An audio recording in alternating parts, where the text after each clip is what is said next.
الحمد للہ رب العالمین وبہ نستعین اما بعد فقد قال النبی صلی اللہ علیہ وسلم علموا الصبی الصلاة ابن 7 سنین واضربوہ علیہا ابن 10 او کما قال علیہ الصلاۃ والسلام۔ محترم ناظرین، آج کی اس نشست کے اندر میں چاہوں گا کہ کچھ ایسے سوالات جو میرے اسٹوڈنٹس کی جانب سے اور بعض عزیز و اقارب کی جانب سے کیے گئے، ان سوالات کے جوابات میں آپ کے سامنے رکھوں۔ پہلی بات تو یہ ہے کہ بچہ کا روزہ رکھوانا کیسا ہے اور کس عمر کے اندر بچوں کو بطور تربیت کے، بطور عادت کے روزہ رکھوایا جائے۔ دوسری بات ہے کہ کیا بچے کے روزے کا ثواب والدین کو ملے گا، اور تیسری جو اہم بات یہ ہے کہ روزہ کی فرضیت کس عمر کے اندر ہوتی ہے۔ بہت زیادہ کنفیوز ہوتے ہیں لوگ، 12 سال، 15 سال، 18 سال کیا عمر ہونی چاہیے؟ تو اس سلسلے کے اندر کیا مسئلہ ہے؟ اکثر یہ دیکھا گیا ہے کہ بچہ کے روزہ رکھوانے کے سلسلے میں پیرنٹس، والدین افراط و تفریط کا شکار ہیں۔ بعض حضرات تو یہ کیا کرتے ہیں کہ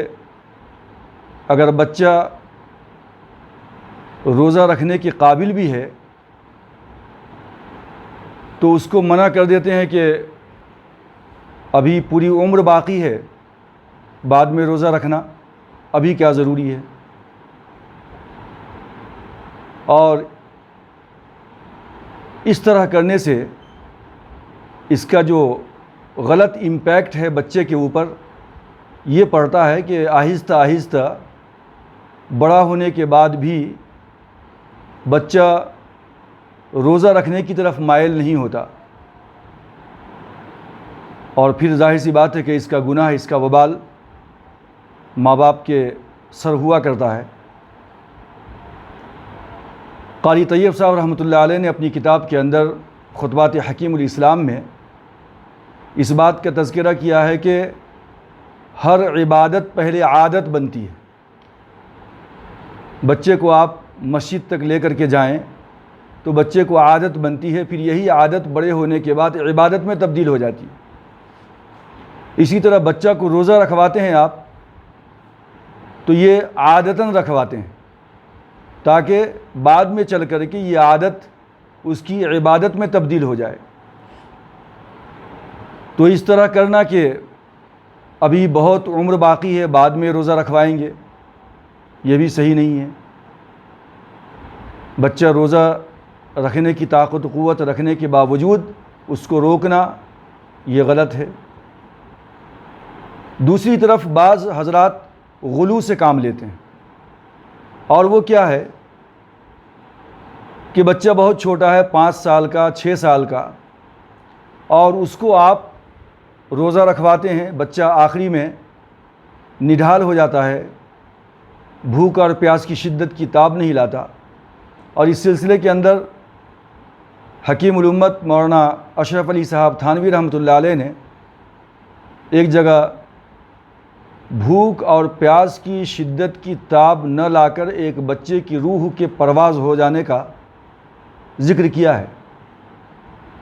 تو یہ بھی غلو ہے، یہ بھی صحیح نہیں ہے کہ بچے کی عمر ابھی نہیں ہے روزہ رکھنے کی، اتنی طاقت و قوت نہیں ہے، لیکن پھر بھی آپ زبردستی روزہ رکھواتے ہیں۔ اور باضابطہ بچے کے روزہ کی رسم کشائی بھی ہوتی ہے، اشتہارات اس کے چھپتے ہیں، پیپر کے اندر اس کی تصویریں چھپوائی جاتی ہیں، اور پھر ایک بہت بڑے سیلیبریشن اور فنکشن کی شکل دے دی جاتی ہے جس میں آپ کے بیجا مال کا استعمال ہوتا ہے، یہ بھی صحیح نہیں ہے۔ ہاں، بچے کی حوصلہ افزائی کے لیے اگر کچھ دوست و احباب کو بلا لیں اور افطار پارٹی کر لیں تو اس میں کوئی حرج کی بات نہیں ہے، لیکن بیجا اسراف روزہ کی رسم کشائی کے نام پہ یہ بھی بزرگ و دوستو صحیح نہیں ہے۔ اب جو مسئلہ یہ ہے کہ لوگوں نے جو پوچھا ہے کہ بچہ کو عادتاً روزہ کس عمر میں رکھوایا جائے، تو اس سلسلے کے اندر حدیث میں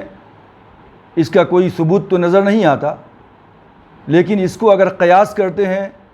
نماز کی حالت کے اندر، نماز کے مسئلے کے اندر،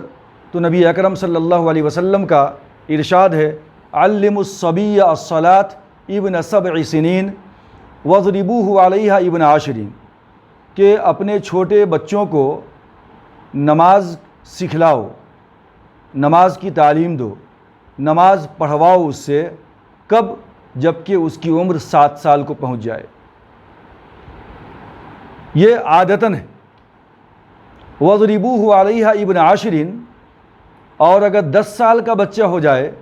اور پھر بھی وہ نماز نہیں پڑھتا ہے تو بطور تنبیہ کے، بطور تعدیب کے اس کو مارا جائے۔ مارنے کا مطلب یہ نہیں ہے کہ آپ لاٹھی سے ماریں، لکڑی سے ماریں، چھڑی سے ماریں، بلکہ ہاتھ سے مارا جائے، اور 1 بار 2 بار 3 بار، اور اتنا زیادہ نہ مارا جائے کہ بچے کے جسم پہ یا اس کے چہرے پہ نشان پڑ جائے، بلکہ بطور تعدیب کے، بطور عادت کے، بطور تنبیہ کے بچے کو مارا جائے۔ وَضْرِبُوهُ عَلَيْهَا ابن 10، جب 10 سال کا پہنچ جائے پھر بھی وہ نماز نہیں پڑھتا ہے تو پھر اس کو تنبیہ کی جائے گی۔ تو اسی حدیث کو پیش نظر رکھتے ہوئے علماء نے لکھا ہے کہ بچے کو جو روزہ رکھوانا ہے بطور عادتاً، وہ 7 سال کی عمر کے اندر بچے کو روزہ رکھوایا جا سکتا ہے تاکہ اس کو عادت پڑے، اور ضروری نہیں ہے کہ پورے مہینے کا روزہ رکھوا لیں، بلکہ آہستہ آہستہ 1 دن، کچھ دن چھوڑ کر کے جتنا ہو سکے۔ تو بچے کو اس طریقے سے عادتاً روزہ رکھوایا جا سکتا ہے جبکہ اس کی عمر 7 سال کی ہو جائے، لیکن آپ 6 سال کے اندر، 5 سال کے اندر غلو سے کام لیں اور بچے کو روزہ رکھوائیں زبردستی، اور بچہ نڈھال ہو جائے بھوک و پیاس سے، یہ شریعت اسلامیہ اس بات کی اجازت نہیں دیتی۔ بچے کو اس عمر کے اندر آپ اگر روزہ نہیں رکھوائیں گے تو ظاہر سی بات ہے کہ بڑا ہونے کے بعد اس کے اندر روزہ رکھنے کا داعیہ پیدا نہیں ہوگا، اور پھر بچوں کی تربیت، نماز کی، روزہ کی، یہ ماں باپ کی ذمہ داری ہے، اس کا فرض عین ہے۔ اللہ کے رسول نے ارشاد فرمایا کلکم راعٍ وکلکم مسئول عن رعیتہ، تم میں کا ہر ایک نگراں، جن کے ماتحت اس کے بیوی بچے ہیں، اس کی اولاد ہیں، یا پھر کوئی اور جو اس کے زیر پرورش ہیں، تو ضروری ہے کہ ایسے بچوں کو نماز کی تعلیم دی جائے اور روزے کی بھی پریکٹس کروائی جائے۔ قرآن مجید نے ایک جگہ یہ اعلان کیا یا ایھا الذین آمنوا قوا انفسکم واہلیکم نارا، کہ اے ایمان والو اپنے آپ کو اور اپنی آل و اولاد کو جہنم کی آگ سے بچاؤ، وقودھا الناس والحجارہ، کہ جس کا ایندھن آگ اور پتھر ہوں گے۔ تو یہ بڑی زجر و توبیخ اور بڑی تنبیہ قرآن مجید کے اندر آئی ہے کہ آدمی اپنے آپ کو بھی جہنم کی آگ سے بچائے اور اپنی آل و اولاد کو بھی جہنم کی آگ سے بچائے۔ صحابہ کرام رضوان اللہ تعالی علیہم اجمعین کا یہ عمل رہا ہے کہ وہ خود بھی روزہ رکھا کرتے تھے اور اپنے بچوں کو بھی روزہ رکھواتے تھے، اور حدیث کے اندر ہے کہ جب بچے بھوک کی شدت میں، پیاس کی شدت میں پریشان ہوتے تو صحابہ کرام اپنے بچوں کو کھلونے سے بہلاتے تھے۔ تو صحابہ کے اس عمل سے پتہ چلتا ہے کہ ہمیں بھی اپنے بچوں کو روزہ رکھوانے کی عادت، ہیبٹ اور پریکٹس 7 سال کی عمر سے کروانی چاہیے۔ تو اب یہ جو مسئلہ تھا جو لوگوں نے پوچھا کہ بچے کو روزہ بطور عادتاً کس عمر سے رکھوایا جائے، تو اس حدیث کی روح سے یہ پتہ چلتا ہے کہ جب بچہ 7 سال کا ہو جائے تو روزہ رکھوانے کی پریکٹس کی جائے، نماز کی تعلیم و تربیت کی جائے، اور جب 10 سال کا ہو جائے اور اگر وہ نہیں کرتا ہے تو اس کو تنبیہ بھی کی جا سکتی ہے اور اس کو مارا بھی جا سکتا ہے۔ یہ ایک بات ہو گئی۔ دوسری بات یہ ہے کہ کیا بچہ کے روزے کا ثواب والدین کو ملے گا یا بچہ کے نماز پڑھنے کا ثواب والدین کو ملے گا؟ اور کیا نابالغ بچہ جو ابھی سن بلوغ کو نہیں پہنچا ہے اس کی جو عبادت ہے، چاہے وہ نماز ہو چاہے وہ روزہ ہو، کیا اس کے لیے صحیح ہے؟ وہ روزہ ہوگا، وہ نماز ہوگی یا نہیں ہوگی؟ تو فقہاء کرام لکھتے ہیں کہ بلوغ کا ہونا شرط نہیں ہے، بلکہ سن بلوغ کو پہنچنے سے پہلے پہلے بھی بچہ جو عبادت کرتا ہے تو اس کا ثواب بچے کو بھی ملے گا اور ان کے والدین کو بھی ملے گا۔ جیسا کہ حدیث کے اندر ہے کہ جب انسان مر جاتا ہے تو اس کے اعمال کا سلسلہ منقطع ہو جاتا ہے سوائے 3 چیزوں کے، کہ اگر مرنے والے نے اپنی زندگی کے اندر 3 کام کیا ہے تو یہ 3 کام ایسے ہیں کہ اس کا سلسلہ مرنے کے بعد بھی چلتا ہی رہتا ہے ثواب کا۔ ویسے دیکھا گیا تو قرآن نے تو کہا تھا فَمَن يَعْمَلْ مِثْقَالَ ذَرَّةٍ خَيْرًا يَرَهُ وَمَن يَعْمَلْ مِثْقَالَ ذَرَّةٍ شَرًّا يَرَهُ، کہ جو شخص بھی ذرہ برابر نیکی کا عمل کرتا ہے تو وہ بھی اس کو دیکھ لے گا، اور جو ذرہ برابر برائی والا عمل کرتا ہے تو اس کو بھی وہ دیکھے گا۔ اسی طرح قرآن نے کہا وَلَا تَزِرُ وَازِرَةٌ وِزْرَ أُخْرَىٰ، ایک شخص دوسرے شخص کا بوجھ نہیں اٹھائے گا۔ اسی طرح قرآن مجید نے کہا لَيْسَ لِلْإِنسَانِ إِلَّا مَا سَعَىٰ، کہ انسان کے لیے وہی کچھ ہے جو اس نے کوشش کیا، جو اس نے عمل کیا۔ تو ان قرآن مجید کی آیتوں کے پیش نظر بندے کو وہی کچھ ملے گا جو اس نے کیا ہے، لیکن حدیث جو دوسری ہے کہ اذا مات الانسان انقطع عنہ عملہ، کہ جب انسان مر جاتا ہے تو اس کے سارے اعمال منقطع ہو جاتے ہیں الا من ثلاثۃ، سوائے 3 چیزوں کے۔ وہ کیا ہیں 3 چیزیں؟ الا من صدقۃ جاریہ او علم ينتفع به او ولد صالح يدعو له، انسان کے مرنے کے بعد اس کے سارے اعمال منقطع ہو جاتے ہیں سوائے 3 چیزوں کے۔ نمبر 1 کہ اس نے کوئی اپنی زندگی کے اندر صدقہ جاریہ والا عمل کیا، مسجد بنوا دیا، مدرسے بنوا دیا، کنواں کھدوا دیا۔ تو یہ جو چیزیں ہیں ان چیزوں کی وجہ سے جب تک لوگ اس سے فائدہ اٹھائیں گے تو یہ اس کے لیے صدقہ جاریہ ہوگا، اللہ اس کا ثواب مسلسل اس کو پہنچاتا رہے گا۔ دوسری چیز او علم ينتفع به، اس نے علم حاصل کیا اور اپنے علم کو دوسروں تک پہنچایا، کسی اور کو حافظ بنا دیا، کسی اور کو عالم بنا دیا۔ تو جب تک حافظ تلاوت کرے گا، جب تک وہ عالم اپنے علم سے دوسروں کو فائدہ پہنچائے گا، وہ خود بھی عمل کرے گا، تو یہ بھی ثواب جاریہ ہے اور اس کا بھی ثواب مرنے والے کو ملتا ہی رہے گا۔ جو تیسری چیز ہے بہت اہم یہاں پہ، او ولد صالح يدعو له، تیسری چیز کہ اس نے نیک اولاد چھوڑی ہے دنیا کے اندر، تو یہ نیک اولاد اپنے ماں باپ کے لیے دعائے خیر کرے گی۔ تو چونکہ بچے کو، اپنی اولاد کو مرنے والے نے صحیح تعلیم و تربیت دی ہے، اسلامک نالج دیا ہے اس کو، قرآن کا حدیث کا علم دیا ہے اس کو، تو اس بنیاد پہ وہ لڑکا یا لڑکی بھی اپنے ماں باپ کے لیے دعائے خیر کریں گے، تو یہ بھی اس مرنے والے کے لیے صدقہ جاریہ ہوگا۔ تو یہاں بھی اگر بچے کو بچپن سے 7 سال کی عمر سے سن بلوغ تک آپ جو ہے تادیب کرتے رہیں اور سکھاتے رہیں، اس کی بہترین تعلیم و تربیت اسلامی فضا کے اندر آپ کرتے رہیں تو یہ بچہ ظاہر سی بات ہے کہ اپنے ماں باپ کے لیے دعا کرے گا اور یہ اپنے ماں باپ کے لیے صدقہ جاریہ ہوگا۔ تو اس حدیث کے پیش نظر بعض فقہا نے لکھا ہے، اور حضرت امام مالک رحمۃ اللہ علیہ کی رائے بھی یہی ہے کہ نابالغ بچے کے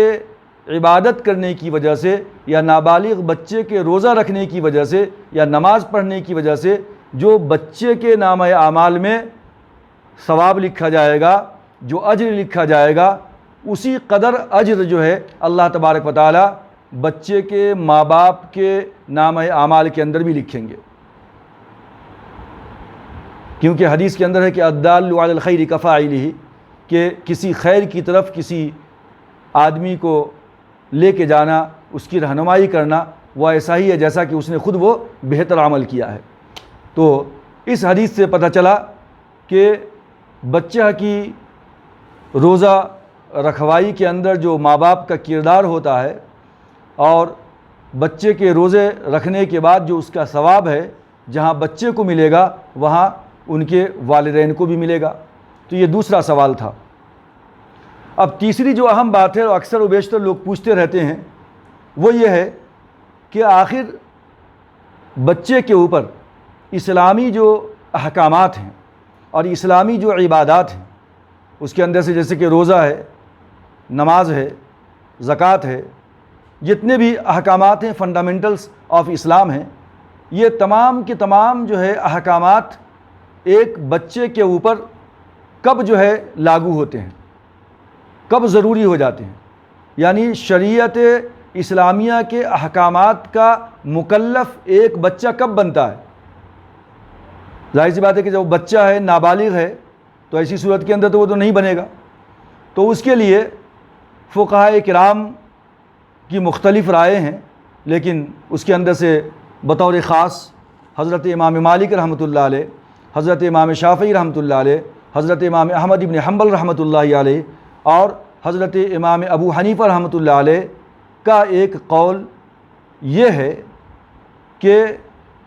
بچہ ہو یا بچی، اگر 15 سال کی عمر تک وہ میچیور نہیں ہوئے ہیں، یعنی وہ بالغ نہیں ہوئے ہیں، یعنی بچے کے بلوغ کی کوئی علامت ظاہر نہیں ہوئی، بچے کو احتلام نہیں ہوا، یا 15 سال کی بچی ہو گئی ہے اور اس کو ابھی تک مینسس آنا شروع نہیں ہوئے، تو دونوں صورتوں کے اندر اگر بچہ 15 سال کا ہو گیا اور بلوغ کی کوئی علامت ظاہر نہیں ہوئی، اور بچی 15 سال کی ہو گئی اور اس کو مینسس وغیرہ اور حیض وغیرہ نہیں آئے ہیں، تو ایسی صورت کے اندر بچہ ہو یا بچی جب 15 سال کے وہ ہو جاتے ہیں تو اس کے بعد بچہ اور بچی دونوں جو ہے شریعت اسلامیہ کے احکامات کے مکلف ہو جایا کرتے ہیں۔ تو گویا کہ 14 سال کی عمر کے اندر یا 13 سال کی عمر کے اندر بعض حضرات جو کہتے ہیں کہ اسلامی احکامات کے مکلف ہو گئے ہیں، ان کے اوپر نماز فرض ہے، روزہ فرض ہے، یہ ایسی کوئی بات نہیں ہے، بلکہ اسی کے اوپر جو ہے فتویٰ بھی ہے حضرت امام ابو حنیفہ رحمۃ اللہ علیہ کا، مفتہ بھی قول یہی ہے کہ بچہ ہو یا بچی جب وہ 15 سال کی عمر کو پہنچ جائیں، 15 سال وہ ہو جائیں، تو اب جو ہے وہ شریعت اسلامیہ کے جو احکامات ہیں، چاہے وہ روزہ ہو، نماز ہو، زکوٰۃ ہو، حج ہو، یہ تمام کے تمام اس کے اوپر فرض ہو جاتے ہیں، اس کے اوپر لاگو ہو جاتے ہیں، اس کے جو ہے وہ سب کے سب جو ہے مکلف ہو جاتے ہیں۔ اور اس سلسلے کے اندر ایک حدیث سے بھی حوالہ دیتے ہیں فقہاء کرام، حضرت ابن عمر رضی اللہ تعالی عنہ کے بارے میں آتا ہے کہ ایک جنگ یعنی غزوہ احد کے اندر حضرت ابن عمر رضی اللہ تعالی عنہ نے شریک ہونے کی خواہش کی حضور اکرم صلی اللہ علیہ وسلم کے سامنے، لیکن اس وقت ان کی عمر 14 سال کی تھی، 14 ایئرس۔ تو غزوہ احد کے اندر ابن عمر کو آقائے نامدار مدینہ کے تاجدار جناب محمد رسول اللہ صلی اللہ علیہ وسلم نے جنگ میں شرکت کی اجازت نہیں دی، کیونکہ جنگ میں شرکت کے لیے بالغ ہونا، میچورٹی کا ہونا ضروری ہے۔ تو اسی لیے اللہ کے رسول نے غزوہ احد کے اندر حضرت ابن عمر کو اجازت نہیں دی شرکت کی، اس وقت ان کی عمر 14 سال کی تھی۔ لیکن جب غزوہ خندق کا واقعہ پیش آیا تو اس وقت ابن عمر نے پھر سے شرکت کی خواہش کی، تو اللہ کے رسول نے اس وقت حضرت ابن عمر کو غزوہ خندق کے اندر شرکت کی اجازت دے دی، اور اس وقت ان کی عمر 15 سال کی تھی۔ تو پتہ چلا کہ 15 سال کی عمر کے اندر جو ہے آدمی مکلف ہو جاتا ہے شریعت اسلامیہ کے احکامات کا، جیسا کہ جنگ میں جانا جو ہے بلوغ شرط ہے اس کے لیے، جنگ میں جانے کے لیے۔ تو ابن عمر کو اللہ کے رسول نے 15 سال کی عمر میں غزوہ خندق کے اندر جانے کی اجازت دی، اور 14 سال کی عمر میں غزوہ احد میں جانے کی اجازت نہیں دی۔ یہ اس بات کی طرف اشارہ ہے کہ 15 سال کے بعد بچہ جو ہے شریعت اسلامیہ کا مکلف بن جاتا ہے۔ تو یہ کچھ سوالات تھے کہ بچے کو روزہ عادتاً کب رکھوائیں،